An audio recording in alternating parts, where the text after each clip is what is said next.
Library Lion by Michelle Knudsen, illustrated by Kevin Hawkes.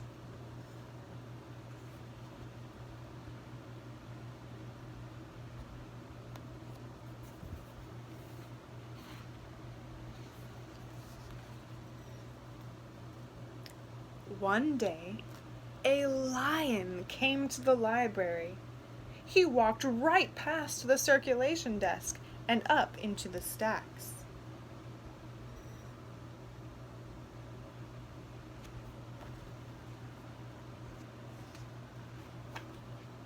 Mr. McBee ran down the hall to the head librarian's office.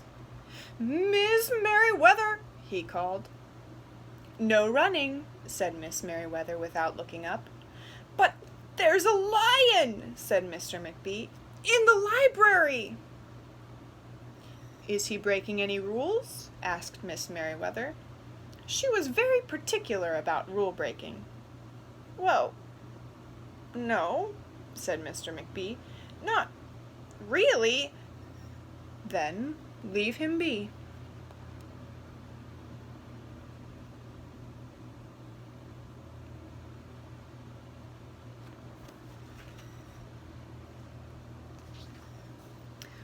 The lion wandered all around the library. He sniffed the card catalog. He rubbed his head against the new book collection. Then he padded over to the story corner and went to sleep. No one was sure what to do. There weren't any rules about lions in the library.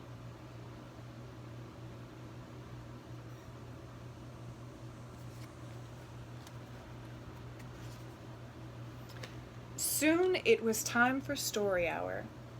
There weren't any rules about lions at story hour either. The story lady seemed a little nervous, but she read out the first book's title in a good, clear voice. The lion looked up. The story lady kept reading. The lion stayed for the next story and the story after that. He waited for another story, but the children began to walk away. "Story hour is over," a little girl told him. "It's time to go." The lion looked at the children. He looked at the story lady. He looked at the closed books. Then he roared very loud. Roar!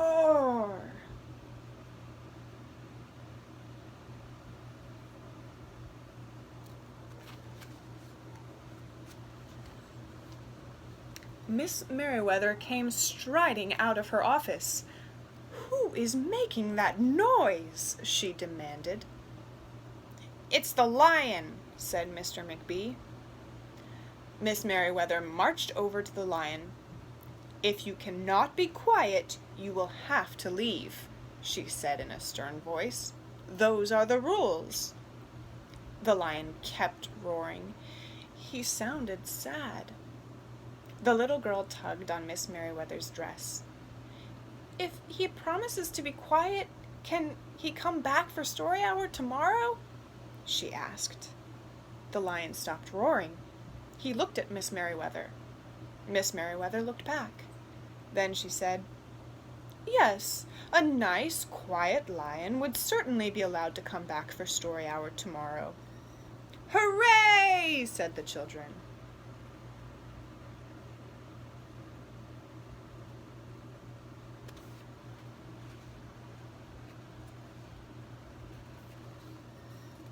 The next day, the lion came back.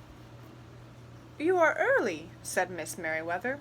Story hour is not until 3 o'clock."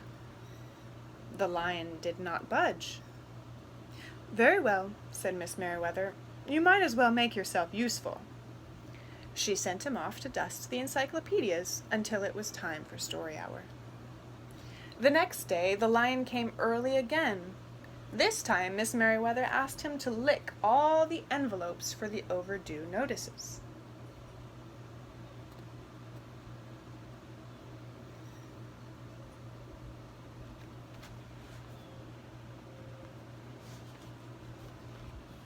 Soon, the lion began doing things without being asked.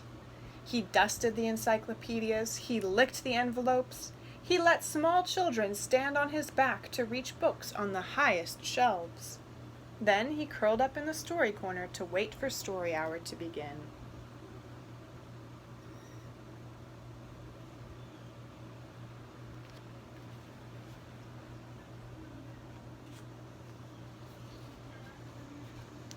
At first, the people in the library were nervous about the lion, but soon they got used to having him around. In fact, he seemed very well suited for the library. His big feet were quiet on the library floor. He made a comfy backrest for the children at story hour, and he never roared in the library anymore. "What a helpful lion," people said. They patted his soft head as he walked by. How did we ever get along without him? Mr. McBee scowled when he heard that. They had always gotten along fine before.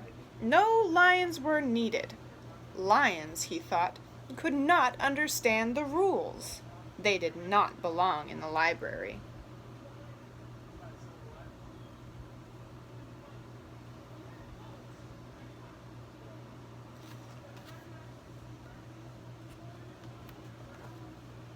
One day, after he had dusted all the encyclopedias and licked all the envelopes and helped all the small children, the lion padded down the hall to Miss Merriweather's office to see what else there was to do.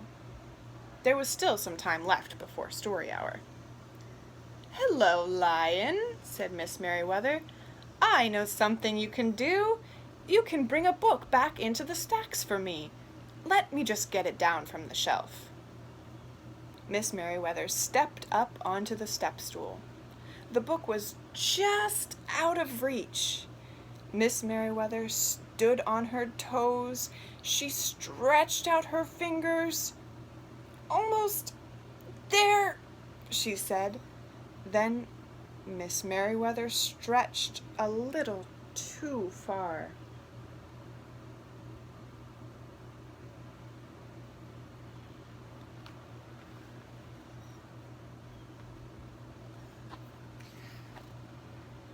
"Ouch," said Miss Merriweather softly. She did not get up. "Mr. McBee?" she called after a minute. "Mr. McBee?" But Mr. McBee was at the circulation desk. He could not hear her calling. "Lion," said Miss Merriweather, "please go and get Mr. McBee." The lion ran down the hall. "No running!" Miss Merriweather called after him.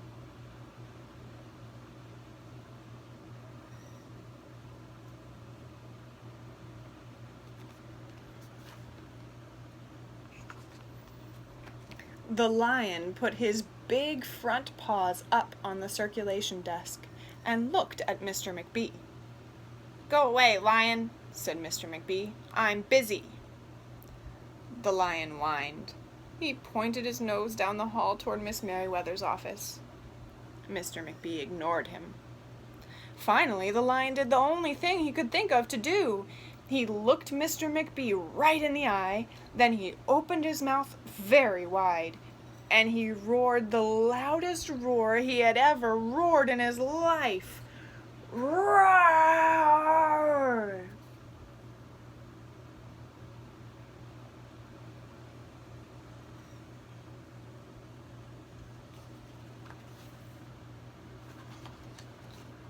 Mr. McBee gasped.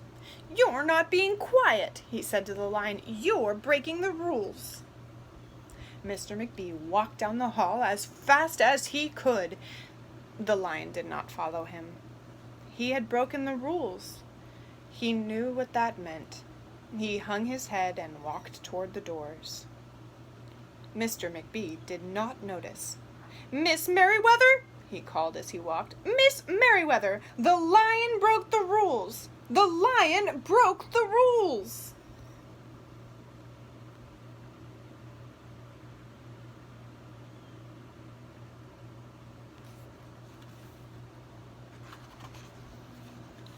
He burst into Miss Merriweather's office.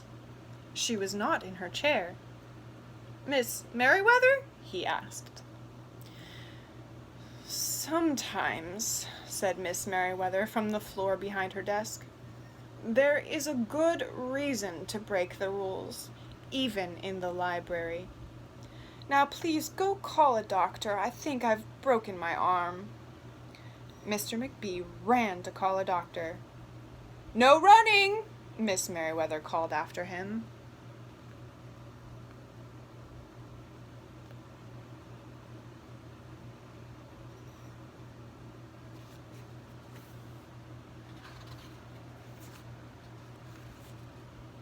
The next day, things were back to normal. Almost. Miss Merriweather's left arm was in a cast. The doctor had told her not to work too hard. I will have my lion to help me, Miss Merriweather thought. But the lion did not come to the library that morning. At 3 o'clock, Miss Merriweather walked over to the story corner. The story lady was just beginning a story for the children. The lion was not there.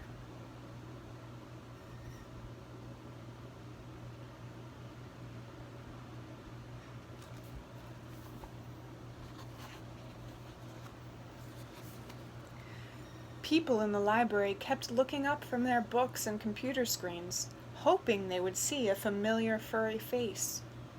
But the lion did not come that day.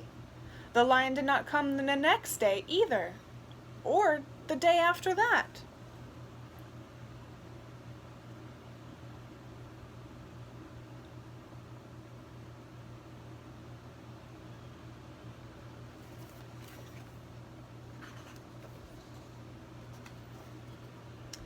One evening, Mr. McBee stopped by Miss Merriweather's office on his way out. Can I do anything for you before I go, Miss Merriweather? He asked her. No, thank you, said Miss Merriweather. She was looking out the window. Her voice was very quiet, even for the library. Mr. McBee frowned as he walked away. He thought there probably was something he could do for Miss Merriweather after all.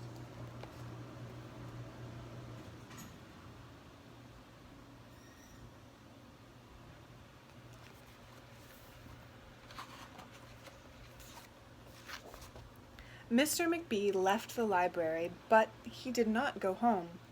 He walked around the neighborhood. He looked under cars. He looked behind bushes. He looked in backyards and trash cans and tree houses.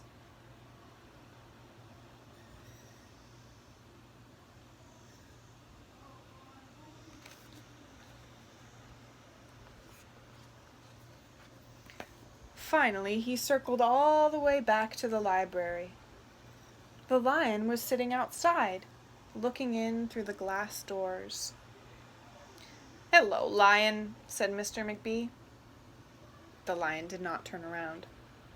I thought you might like to know, said Mr. McBee, that there's a new rule at the library. No roaring aloud unless you have a very good reason. Say if you're trying to help a friend who's been hurt, for example. The lion's ears twitched. He turned around, but Mr. McBee was already walking away.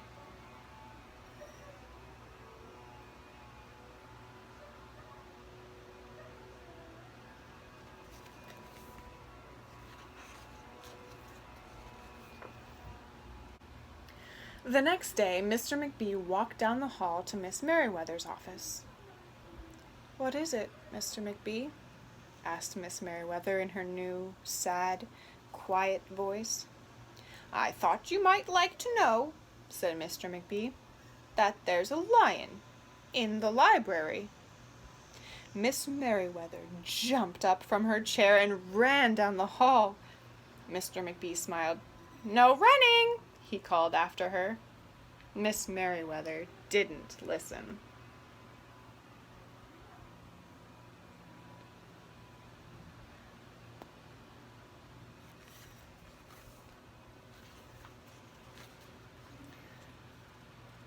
Sometimes there was a good reason to break the rules, even in the library.